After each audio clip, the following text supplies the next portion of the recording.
যারা খুবই অসুস্থ রয়েছেন, ডাক্তার আপনাকে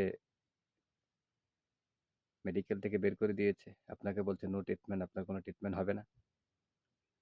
ওই ধরনের রোগী যদি থাকেন যে আমার লিভারটা নষ্ট হয়ে গেছে, আমার গ্যাস্ট্রিকের খুবই বেতাল সমস্যা, আমার পেটের ভিতরে অনেক সমস্যা রয়েছে, টিউমার রয়েছে, বিভিন্ন ধরনের রোগ রয়েছে। আমার লিভারটা একেবারে জালি করে ফেলছে। আমার ব্লাড ক্যান্সার রয়েছে। এরকম ধরনের রোগী যদি ডাক্তার আপনাকে বলছে যে আপনার ট্রিটমেন্ট চলবে না। এরকম রোগীর জন্য আজকের এই ভিডিওটা। যদি কেউ থেকে থাকেন আপনারা এই ভিডিওটা দেখবেন, ফলো করবেন। আজকের যেই রাসূল আরবি মুহাম্মদ সাল্লাল্লাহু আলাইহি ওয়াসাল্লামের সুন্নাহ অনুযায়ী আমি যে ট্রিটমেন্ট আপনাদেরকে দেব সেটা হলো, আপনি ১ম এ উটের দুধ সংগ্রহ করবেন একটা গ্লাসে, হাফ গ্লাস পরিমাণ। উটের দুধ সংগ্রহ করে আপনি উটের দুধের সাথে উটের প্রস্রাবকে মিশিয়ে দিবেন। এভাবে হয়ে গেল ১ গ্লাস।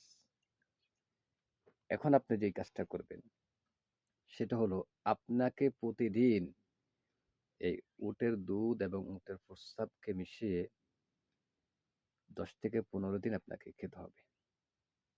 যারা আরব দেশে আছে তারা ইনশাআল্লাহ এগুলো পাবেন।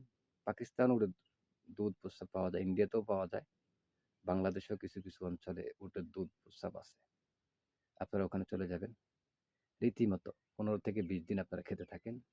যত ধরনের ব্যাকটেরিয়া আছে পেটে, যত ধরনের সমস্যা আছে, ইনশাআল্লাহ আজিম আল্লাহ পাক আপনাকে শেফা দান করবে। রাসূল সাল্লাল্লাহু আলাইহি সাল্লামের হাদিস যে তোমাদের জন্য কোনো পেটে সমস্যা হয় তোমরা যাও উটের এজবাতে চলে যাও। ওখানে যাই উটের দুধ পান করো, উটের প্রস্রাব পান করো। যদিও আমরা জানি যে কুল্লু বোল হারাম, প্রত্যেকটা প্রস্রাব মল এগুলি হারাম। কিন্তু উটের প্রস্রাবের বিষয়ে রাসূলের বুখারীতে চিকিৎসা অধ্যায়ে হাদিস আছে। ওখানে আপনি পাবেন যে উটের প্রস্রাব খাওয়ার জন্য, পেটের সমস্যার জন্য, মারাত্মক সমস্যার জন্য উটের প্রস্রাব খাওয়ার জন্য রাসূল আরবি মুহাম্মদ সাল্লাল্লাহু আলাইহি ওয়াসাল্লাম বলেছে। খেয়ে দেখতে পারেন।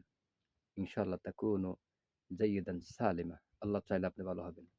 অনেক লোক ভালো হয়েছে, যাদেরকে ডাক্তার বাদ করে দিয়েছে, যাদেরকে বলছে তাদের কোনো ট্রিটমেন্ট নাই, এরকম রোগীও ভালো হয়েছে।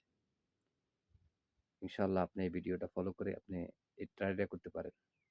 যারা আরব দেশে আছেন তারাও খেয়ে দেখতে পারেন। আমি আপনার সামনে খেলাম, দেখেন।